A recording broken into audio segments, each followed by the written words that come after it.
Om Tava Kathamritam Tapta Jeevanam Kavibhiriditam Kalmashapaham Shravanamangalam Srimadaadatam Bhuvi Grinanti Ye Bhurida Janaha.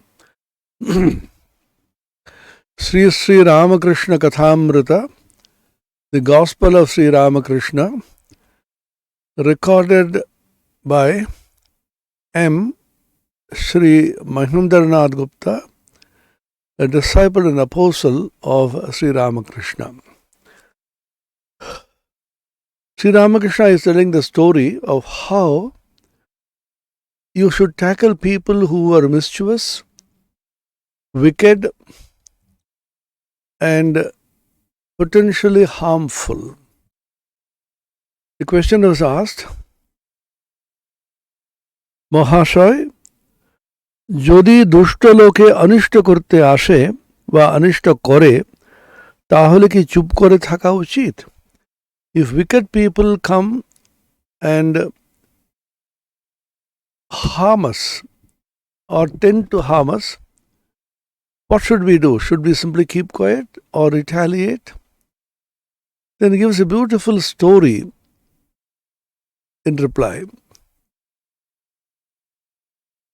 There is a snake which is very poisonous,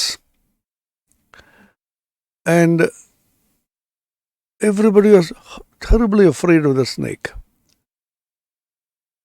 One brahmachari, a holy man, was walking along the field. The little children, who were cowherds, rushed to this holy man and said, "Sir, please don't go that way. There's a terribly poisonous snake that way." Then he said, "Don't worry, I know some mantras. I will try to tame that snake, charm that snake into calmness and non-violence." So when the snake came to him, rushing to harm him, the brahmachari, the holy man, chanted some mantras, sprinkled some water on the snake, and the snake became extremely calm, like an earthworm. Then he gave a mantra to the snake and said, "Chant this mantra. You will develop devotion to God and don't harm anybody." And he went away. After some time, the boys came and saw the snake had become absolutely calm, non-violent, not harming anybody. They went on playing with that snake, and they found the snake is not reacting at all. Then they started harming the snake. One of them took the snake by the tail and then whirled it round and dashed it on the ground and went away. The snake became unconscious, vomited blood, and they thought the snake is dead. But the snake was not dead, because the power of the mantra will not make it die so easily. It slowly crawled to its hole, and thereafter it never came out during daytime. Only in the night, when nobody was around, it used to come out for some food. From then on, it started eating extremely sattvic, harmless food like mud, leaves, some fruits and so on, which are naturally fallen down to the ground. Several months passed. The brahmachari again passed that way and inquired about the snake. The little children said, "Sir, that the snake is dead." The brahmachari said, "It can't be, because the power of the mantra which I have given it will not make it die so easily." He moved towards that hole and called out the snake.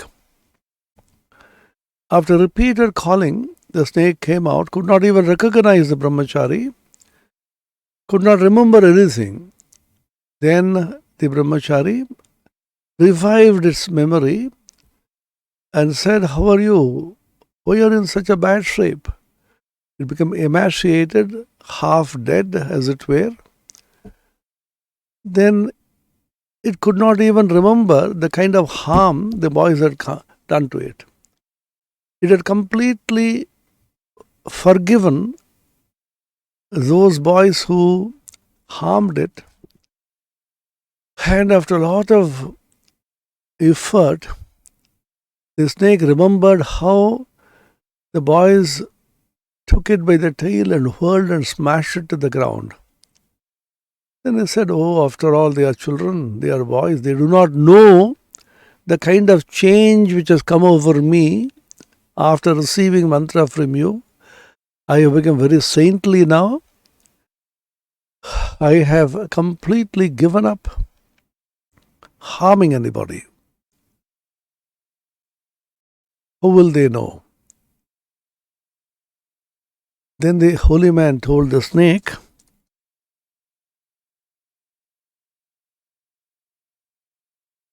ব্রহ্মচারী বললে, ছি, তুই এত বোকা, আপনাকে রক্ষা করতে জানিস না? আমি কামড়াতে বারণ করেছি, ফোঁস করতে নয়। ফোঁস করে তাদের ভয় দেখালে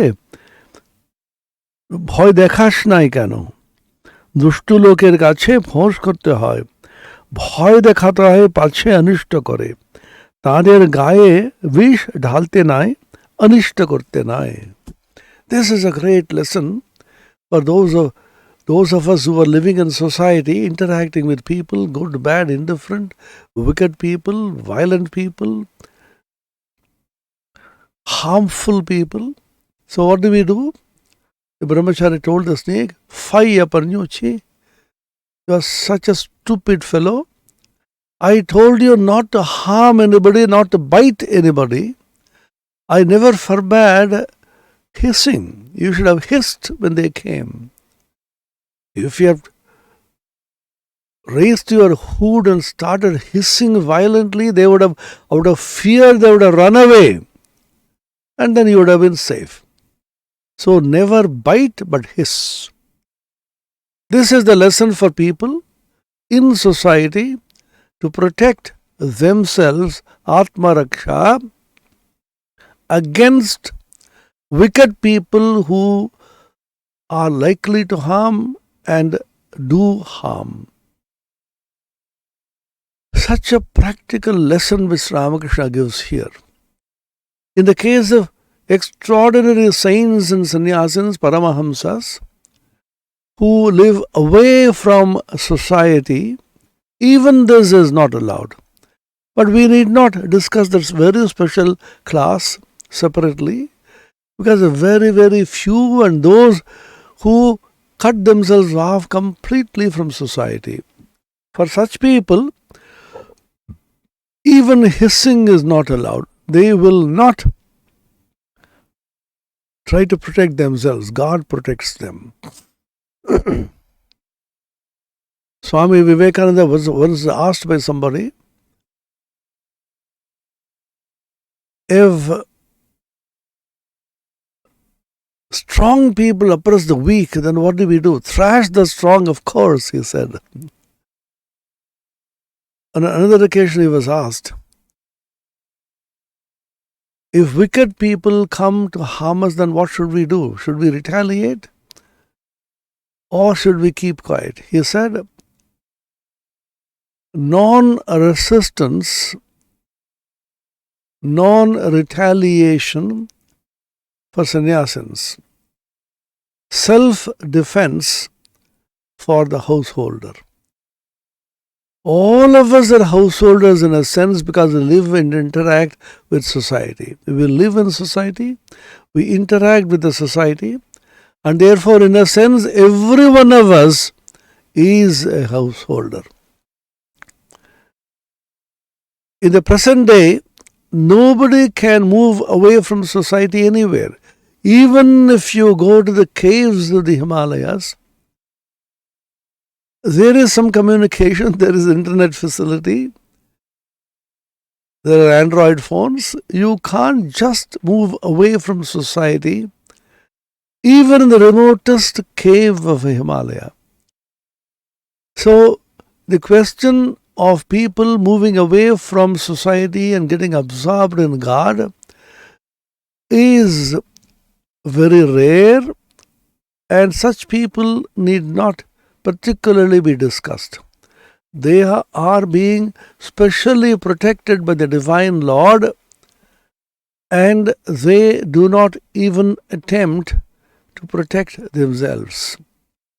It is just like a child is being protected by the mother or by the father.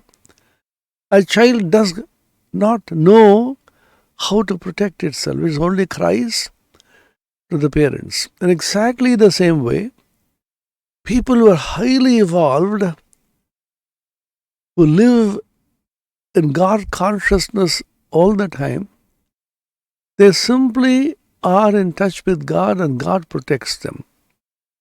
Great examples in the Puranas are Prahalada, how much of torture he was subjected to by his demonic father Hiranyakashipu. How Narayana protected him at every stage. Finally, he assumed the form of man-lion, Narasimha, and tore the wicked Rakshasa, Hiranyakashipu, into pieces. Then take the case of Draupadi, the poor lady, how she was subjected to the most vulgar humiliation by Dushasana and Duryodhana in the presence of the 5 husbands, Yudhishthira, Bhima, Arjuna, Nakula, Sahadeva, and in the presence of greatly evolved souls, God men like Bhishma Pitamaha, Dronacharya, and warriors like Karna. In a huge assembly, Dushasana was trying to disrobe and humiliate her. She was crying, calling upon all the people in the assembly, calling upon all the gods on earth, trying to protect herself. She couldn't. Finally, she called upon Krishna. Oh Krishna, please save me.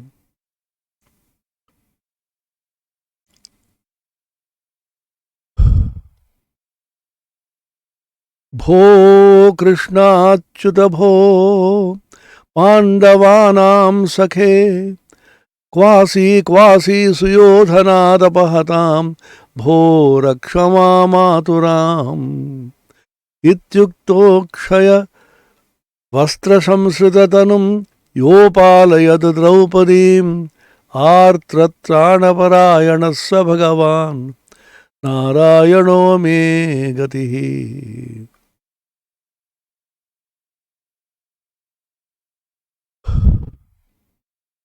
Bho Krishna Achyuta Bho Kripalaya Hare Bho Pandavanam Sakhe. Oh Krishna, oh the friend of the Pandavas, oh Gopala, oh Achyuta, Kwasi, where are you? Where are you? Please save me from these demonic people.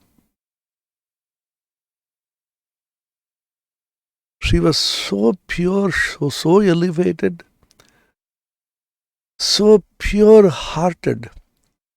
She could not even utter the word Duryodhana.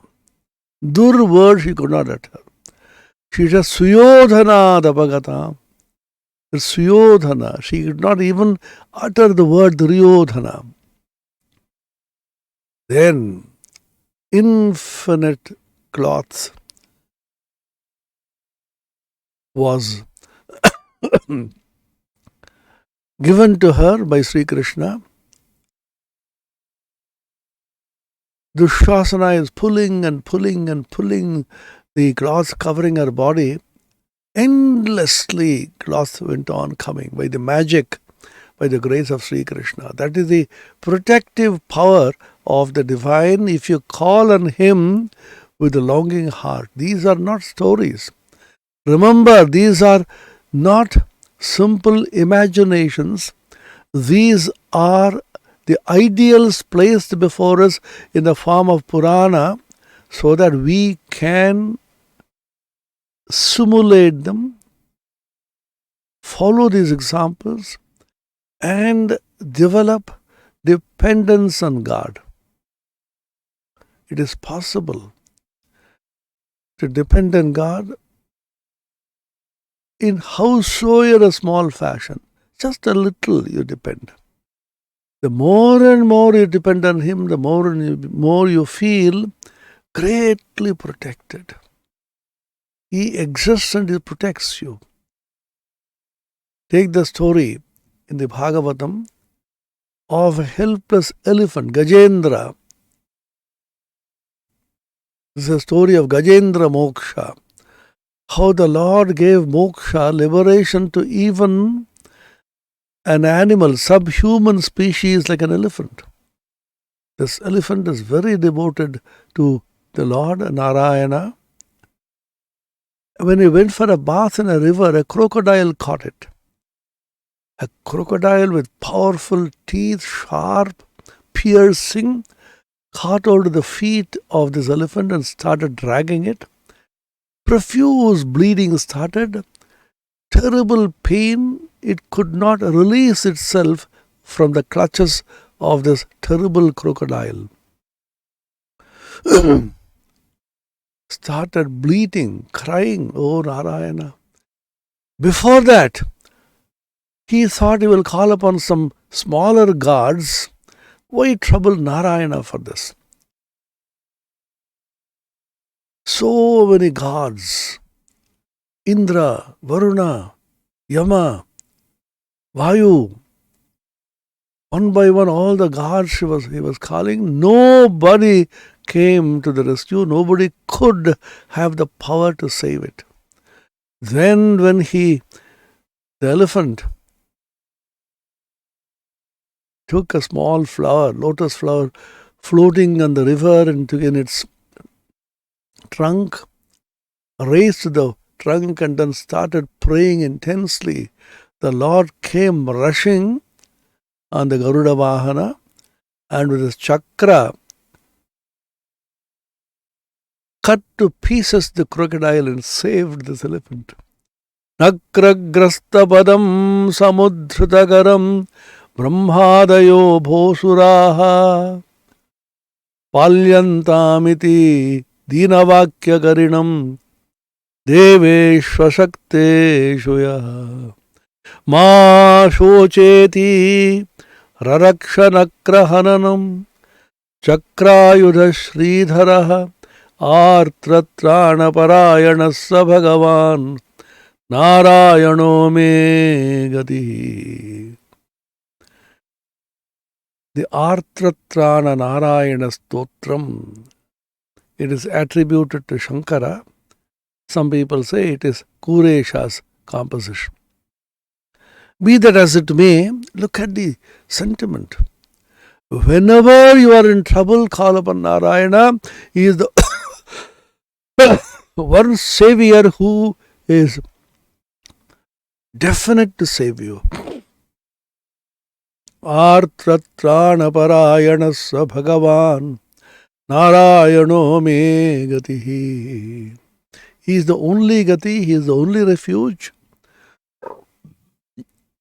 for artratrana. Artha, affliction, sorrow, calamity. Trana, saving. In the very first stanza he asks, you say Narayana alone can save? Proof? Tell me. Do you have any witnesses? Yes, I have 6 witnesses arrayed before me. Prahaladascha vibhishanascha karirat panchalya halya dhruva. Prahalada, Vibhishana, whom the Lord gave refuge. When Vibhishana came to take refuge in Ramachandra, after repeatedly arguing and trying to convince his elder brother Ravana, please don't follow this path of evil, path of sin. Go and surrender to Ramachandra, make peace with him, and give back Sita Devi. Ravana was so arrogant, so voluptuous, so full of pride. He wanted to drive away his own brother.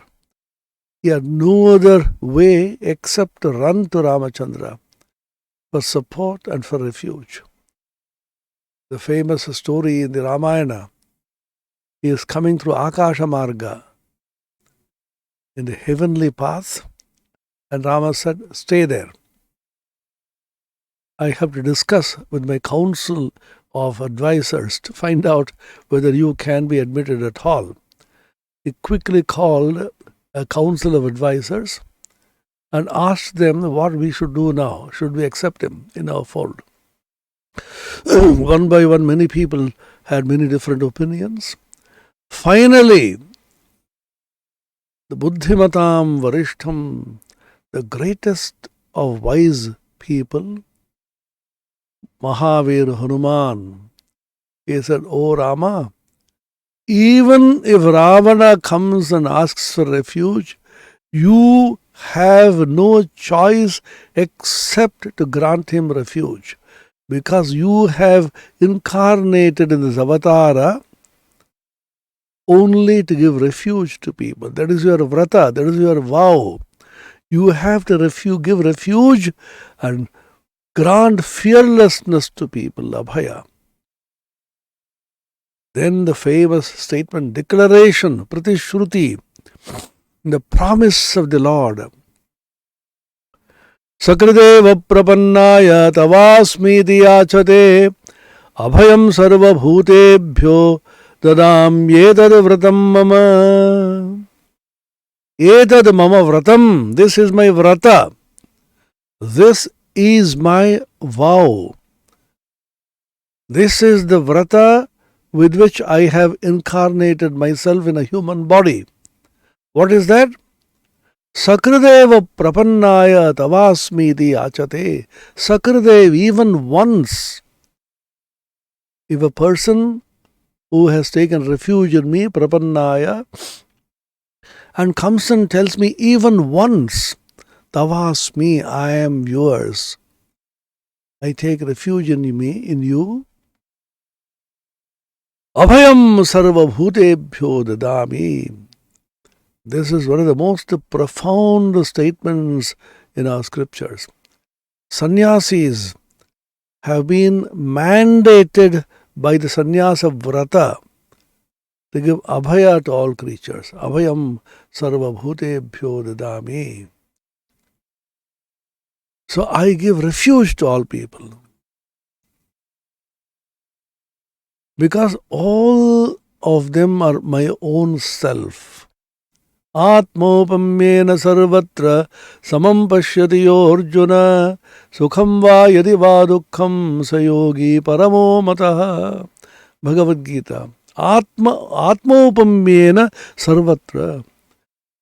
A person who sees all the people around him as his own self multiplied. Samam pashyati, he has samatva buddhi, he has equanimity. He doesn't have any sense of high or low. Such a person is a supreme yogi. So these are profound statements in our scriptures, the Gita and the Upanishads and the Ramayana, Mahabharata. Abhayam sarva bhutebhyo dadami. So he is the only refuge. So if you have risen to that state of mind, when you are absorbed in God, when you feel the protective power of God pulsating in your consciousness all the time, then you need not try to protect yourself at all. God protects you. But till you have reached that stage, when you are living in society with all kinds of people, wicked people, good people, indifferent people, of various shades of goodness and wickedness, you have to be on your guard all the time for self-protection, self-defense, without harming anybody. India has been surviving millennia upon millennia on this one principle. The whole country became a follower of the Ahimsa path, thanks to Ashoka. Then we lost our self-defense that cost us very heavily. We had to be under subjugation for 1000 years. So Swami Vivekananda therefore said, self-defense for the householder and non-resistance for a sannyasin. So here Ramakrishna is teaching us through this beautiful story, you have to protect yourself. The brahmachari told the snake, you stupid fellow, you fool, I told you not to harm anybody. That does not mean that you should not protect yourself by hissing. Hiss, but not bite. That is the mantra, that is the formula of this story. ईश्वरेर सृष्टिते नाना रकम जीव जंतु गाछपाला आछे ज्ञानोदयेर मध्य जानवरेर मध्य भालो मंदो सब आछे Bagher मतो हिंस्र जंतु आछे गाछेर मध्य अमृतेर न्याय फल हय एमन आछे आबार विष फलो आछे तेमनि मानुषेर मध्य भालो आछे मंदो आछे साधु आछे असाधु आछे संसारी जीव आछे आबार भक्त आछे. So simple, so straightforward, so practical, but tuned to the highest. That is the beauty of this Kathamrita. As it is with Srimad Bhagavad Gita, both of them, the voice of God. In the creation of God, Ishvara Srishtite, Nana Rakam Jeev Jantu. So many varieties of beings are there. Gach Pala Ache. Vegetation, plantation, animals, plants, varieties are there. What are they? Janvarer madhye bhalamando ache. Among the animals, you have violent himsra jantu, bagher matan, like the tiger, you have terrible violent creatures. Gacher madhye amrter nyay phal amon ache. Certain trees give such sweet, wonderful fruits, like grape, for example, like mango, for example. They give such sweet, wonderful, juicy fruits. Abar vish phalo ache.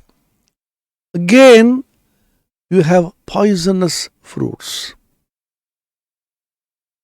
coming in certain trees. Dangerous to eat them. Manusher madhye temni bhalo ache, mando ache, sadhu ache, asadhu ache. Among human beings, there are varieties of people, those who are holy, pure, elevated, and there is impure, violent, wicked. Samsari jeev ache, abar bhakto ache. They are worldly people and they are greatly devoted to God, who are devotees of God. So different varieties of people exist in God's creation. This is something you have to reckon with. Do not imagine that a time will come all evil will be eliminated, only goodness will remain and prevail. It is not possible, it just can't happen. The whole of society, the world of Maya is a mixture of good and evil. This is the definition of Maya. Swami Vivekananda says it is a mixture of good and evil, mixture of existence and non-existence, mixture of the pairs of opposites, Sukha Dukkha, Shit Ushna, all the Dvandva, as we call it in Vedanta, the pairs of opposites, coexist. You become terribly angry at one time and the next time you feel so calm. The mind also oscillates. You become so depressed sometimes and suddenly you become so elevated, so joyful. It's terribly hot In summer, in tropical climate, it's terribly hot. And the high humidity, you sweat all the time. And after some time, it comes rains, and then you have the winter, cold season. It's so cold. So continuously the whole thing is fluctuating, moving from one extreme to the other extreme. Life itself is a movement, an oscillation between sorrow on the one hand and joy on the other. As life is defined so beautifully in a small sentence, life is a pendulum oscillating between a smile and a tear. You shed tears of sorrow, and again there is an oscillation to the other side. You have so much of smile, joyful, ecstatic smile. This is life. So Sri Ramakrishna is picturing the entire gamut of existence. So you have all these pairs of opposites.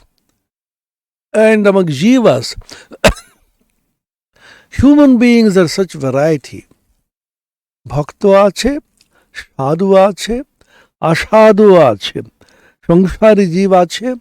Those are intensely worldly. According to Sri Ramakrishna, worldliness consists of kamani kanchana, lust and greed. A person who cannot get rid of the bondage of flesh, the attraction of flesh, kamini.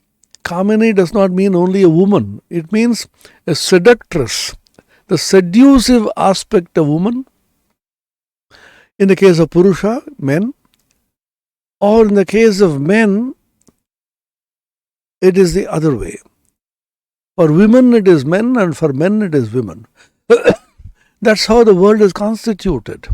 Purusha and Prakriti are the two poles which naturally get attracted to each other.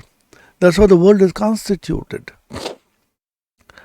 And all the problems in life arise mostly from this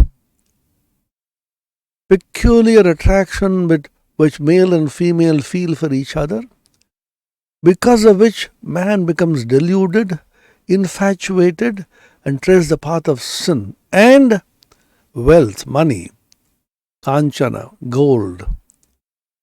The whole of Maya, the world of relativity, the world of delusion, the world of confusion, is the world of kamini kanchana, lust and greed.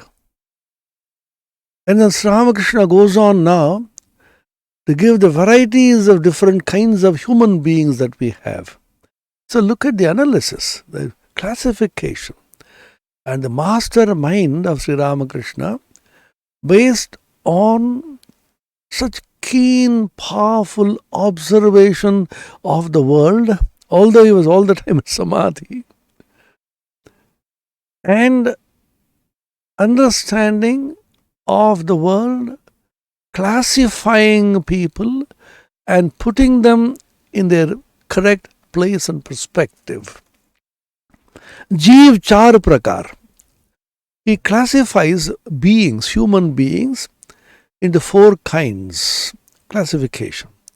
This is the genius for classification of all great Indian minds, the rishis particularly. The three fundamental principles on which science has grown over millennia and spiritual and secular wisdom has also developed over millennia in India. The three principles are: 1, the classification principle; 2, the generalization principle; 3, the unification principle. Now, the classification principle in India, ancient India, our rishis classified everything. Science also grew, developed through classification. when so many elements came to be discovered, hydrogen, helium, and so on, we had almost 92 elements at one time, and people are asking, is it possible to classify them? There should be some pigeonholing and classification, which is what we do in work, in the office, when we document things either on a computer in soft copy or a hard copy. We create so many files. In the computer, create folders. One folder consisting of this particular subject, another folder consisting of a different subject, and so on. So my documents in the computer, if you click in Word, then you get so many folders. Within the folders, you have certain subfolders. You go on classifying so that you can quickly locate any file that you need. And masterminds create folders in their own minds and brains. They keep in their brains in several folders and quickly retrieve. The whole of management science is storage and retrieval of information and classification, through classification and through finding the relationship between the various classified information and data. How do you relate them? When so many elements came to be discovered, the human mind was asking, the scientific mind was asking, can you classify them properly? The classification of elements resulted in two great scientists. One is called Mendeleev, the other is Lothar Meyer.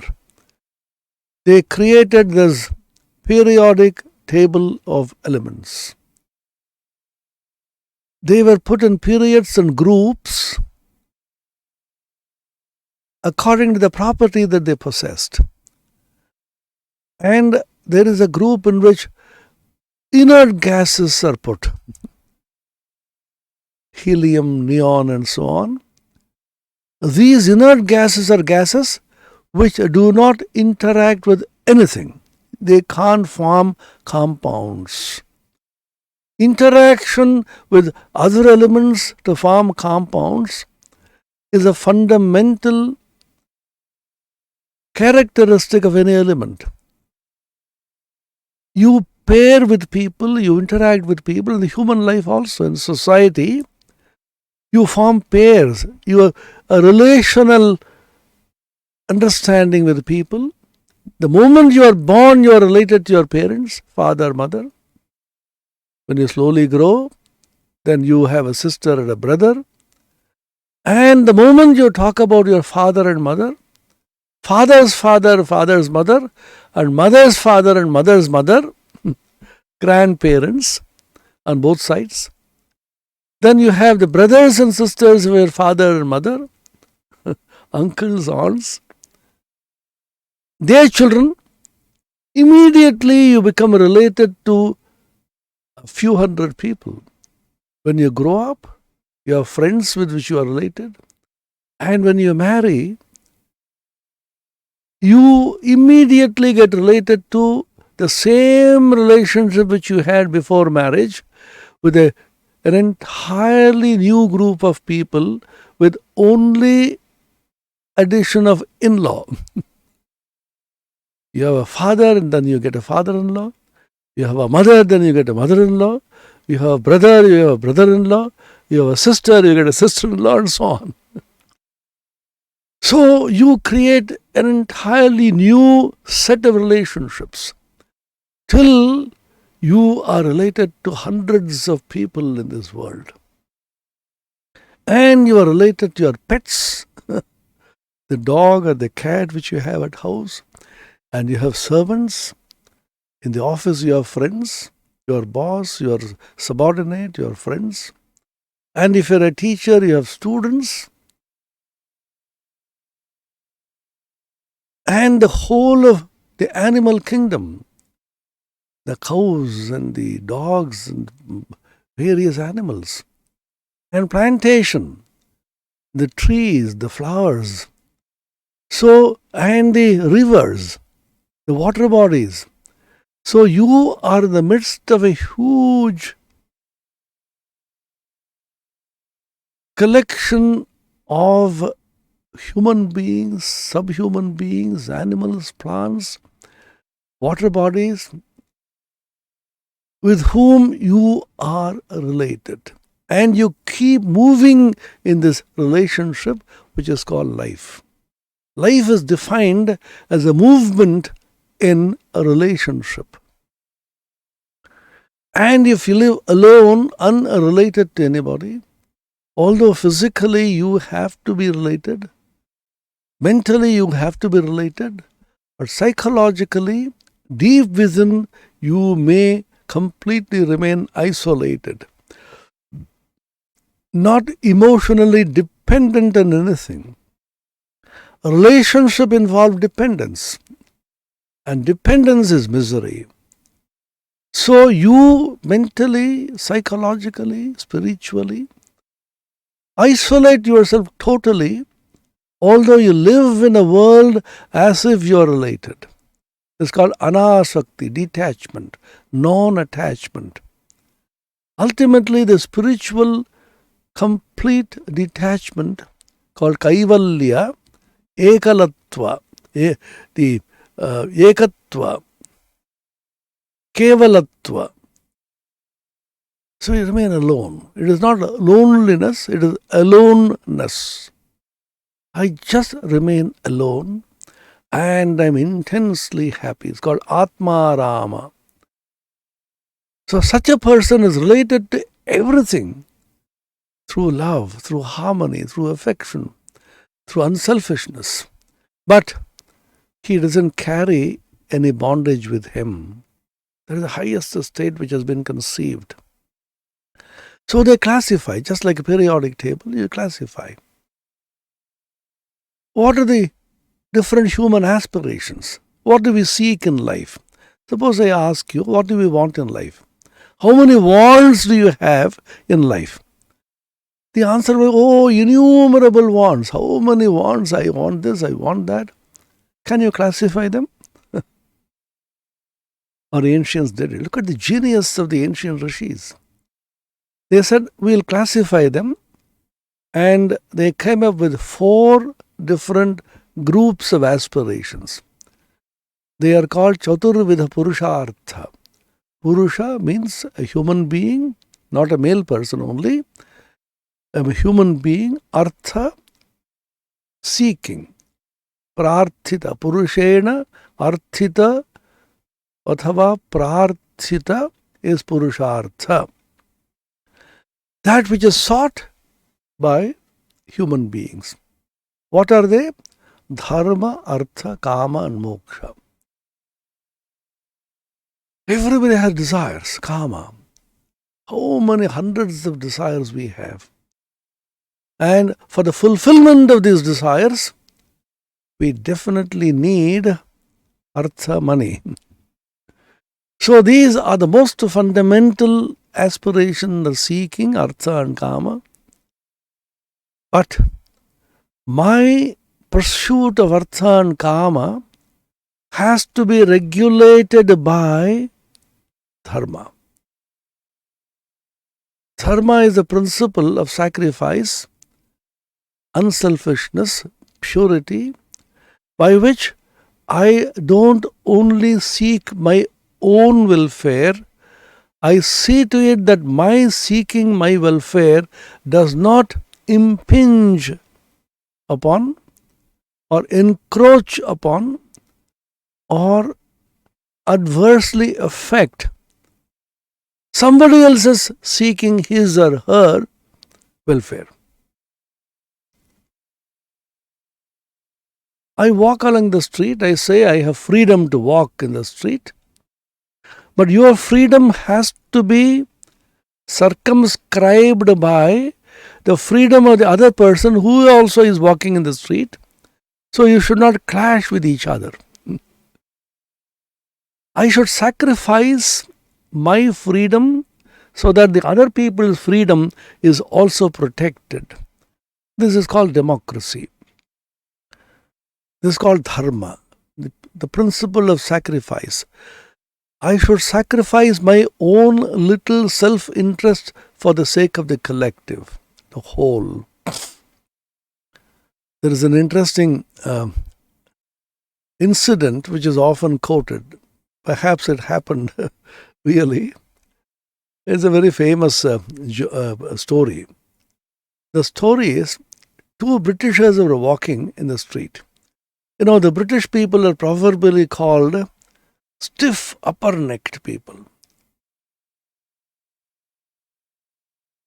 They are stiff to the point of being arrogant, opinionated, and they will not care for somebody else. Powerful, individualistic people. So one British aristocrat was catching the collar of a dog in one hand, taking it for a walk, and the other hand he was whirling his walking stick. He was whirling the stick so violently, it hit the nose of the other person who was walking on the other side. That man also was equally individualistic and arrogant. He started calling names and then violently reacting. Why did you hit me like this? This man also got angry. I have every right, freedom to walk in the street in the way I like. You should have been more careful. That man said, no, I also have the right to walk like this. You have no right to hit me. There was a big fight between these two. Both of them went to court. For everything they go to court. And there's human nature. Poor court, what will it do? Then, judges were so witty. They were so intelligent, so sagacious, so wise at the same time, extremely witty. And they used to put so much of wit in their judgments so that things become very transparent and becomes enjoyable, the judgments. Some of the judgments used to be so witty, so powerful, and the language which they used in the English was so superb.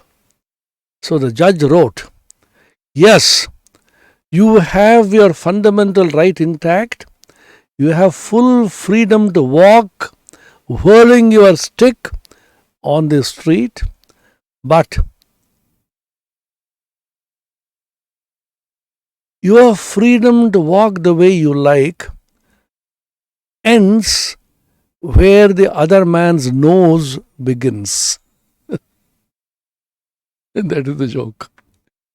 That means without impinging upon the other man's freedom, who also has an equal right as you have to walk in the street, you can exercise your freedom. This is another interesting piece of writing by a collector of a district. In those days, ICS officers used to be collectors.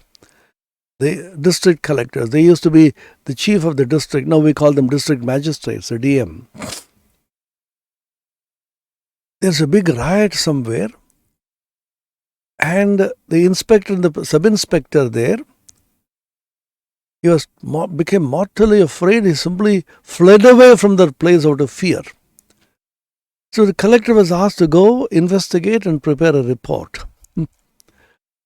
So he went and saw the sub-inspector quickly ran away from the place out of fear, and the chaos went on, a lot of mayhem, and some violence also was there. He came back and wrote a small beautiful report which said, I quote from the report, the sub-inspector apparently thought that absence of body was any day better than presence of mind. Absence of body was any day better than presence of mind, and he was nowhere to be seen near the scene of occurrence. The way they used to express themselves so beautifully and so humorously. So, dharma is the principle by which you ensure that everybody's freedom is protected. My freedom to accumulate wealth in order to enjoy kama, artha and kama, cannot impinge upon your right and your freedom to accumulate and enjoy. So that there is peace in society, there is harmony. So dharma is a very, very important principle, which is the principle of sacrifice, which holds society together. Society will go to pieces if each person begins to assert his freedom recklessly with little concern for the other man's freedom. Society will go to pieces. So the regulatory principle is called dharma. It comes from dhru dhatu. Dhru means to hold. Dharma is wrongly translated as religion. It is not religion at all. It is much vaster in scope, much more expansive and much more intense than simple religion. It is a way of life. It regulates the entire society. Comes from dhru dhatu. Dhru means to hold. The modern word for this holding is sustain. And dharma, therefore, is a principle of sustainability. Everywhere now there is talk of sustainability. The United Nations talks about sustainable development goals. So many goals are given which are sustainable. Sustainable development goals, sustainability, sustainable agriculture, sustainable growth, sustainable development. The sustainability principle is called dharma. This was discovered in ancient India millennia upon millennia ago, where he said that dharma is the fundamental bedrock upon which the whole society is based. And if dharma is harmed, is destroyed, the whole society will crumble. And the purpose of the incarnation, the avatara, the divine manifestation is dharma samsthapana. It is not religion alone. He comes for dharma samsthapana. Dharma samsthapanarthaya sambhavami yuge yuge. The Bhagavad Gita. Sthapakaya cha dharmasya sarvadharmaswarupine avatara varishtaya Ramakrishnaya te namaha. The pranama mantra of Sri Ramakrishna, which Swamiji Vivekananda spontaneously uttered at the end of the worship. He didn't compose it. It came spontaneous from the depths of his heart, naturally, spontaneously. It flowed from his heart like music. Sthapakaya cha dharmasya. He establishes dharma in society. He comes and restores harmony, peace, tranquility, calmness, and fills people with the idea of self-sacrifice so that dharma is re-established. For the revivification, a rejuvenation, a re-establishment of dharma, which is the principle of self-sacrifice, the divine manifests itself in every age. Sambhavami yuge yuge. In every age I manifest myself in order to restore, establish, revivify and rejuvenate dharma. So dharma, artha and kama, When you're finished with all the three, then you ask fundamental questions about your life and existence. Where have I come from? Where am I going? What is the purpose of human life? Is it all the little life which I have? I am born, I grow, I enjoy life, I act in society, I move around and accomplish something, and finally I die. Is it all? Or is there a higher purpose to life? Beyond this world of relativity, is there anything which is absolute? Beyond this world of change, is there something which is changeless? In the midst of all that is changing, there has to be something which is unchanging, because if everything is changing, change will have no meaning unless it is referred to something which is unchanging. So the Upanishadic Rishi declared, Nityo Nityanam Chetanas Chetananam Eko Bahunam Yo Vidadhati Kaman Tamatmasthai Yenu Pashyanti Dhira Tesham Shanti Shashvati Netaresham Tesham Sukham Shashvatam Netaresham.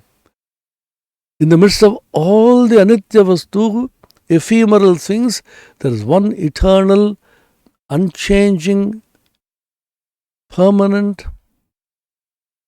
thing which is called the Atman or Brahman or God. In all the things which have consciousness, this is the supreme consciousness which imparts consciousness to everybody. Although it is one, it appears to be so many. If a person can realize this supreme principle, God or Atman or Brahman, as his own innermost self, only such a person will attain peace. Only such a person will attain joy and happiness, and none else and none else. This is a great proclamation in our ancient Indian spiritual wisdom of the rishis. There is no other way. Nanya pantha vidyate ayanaya. By knowing him alone, the supreme unchanging substance, you can cross beyond death. You can attain immortality. Attaining immortality is the final goal, called moksha. So dharma, artha, kama and moksha are the four aspirations of the human heart. Classification. What a remarkable classifying principle they had. So here similarly, Sri Ramakrishna is analyzing, can you classify different beings, human beings on this earth? Jeev char prakar, four kinds of people into which they can be classified. Baddha jeev, mumukshu jeev, mukta jeev, nitya jeev. Jeev means a being, human being. A human being who is bound by ignorance and desire to enjoy. Mumukhu jeev, who is struggling to escape from the bondage of samsara, who is aspiring, who is longing for liberation. Mukta jeev, a person who has been liberated. Nitya jeev, who was never bound by this, is eternally free. Om Niranjanam Nityamanantarupam Bhaktanukampaadhrita Vigraham Vai Ishavataram Parameshamidyam Tam Ramakrishnam Shirasa Namamaha. Om Shanti Shanti Shanti Harihi Om Tat Sat Shri Ramakrishna Arpanamastu.